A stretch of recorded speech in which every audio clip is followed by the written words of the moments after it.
আজ আমার স্বপ্ন পূরণের এক বিশেষ দিন।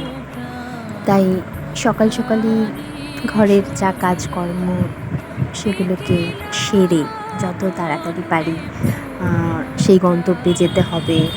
মনের মধ্যে একটা ভীষণ একটা মানে উত্তেজনা অনুভব করছি যাকে বলে।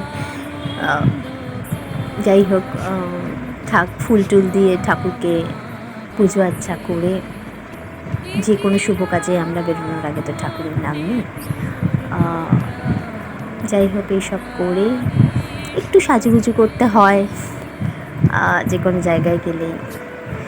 তাই একটু মোটামুটি নিজেকে একটুখানি সাজুগুজু করে নিয়ে তারপরে চলে আসলাম আমার সেই জায়গা, আমার রেকর্ডিং স্টুডিও।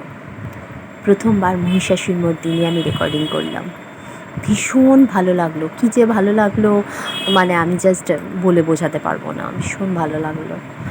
আমার স্বপ্নের জায়গা, একটা অন্য অনুভূতি, এটা একটা অন্যরকম ফিলিংস, এটা বলা যাবে না। আরও অনেক কুচি কাঁচা ছোট্ট মানুষরা ছিল যারা ডাবিংয়ের জন্য এসেছিলো। ভীষণ ভালো একটা সুখস্মৃতি নিয়ে ফিরলাম বাড়ি। দুগ্গা দুগ্গা।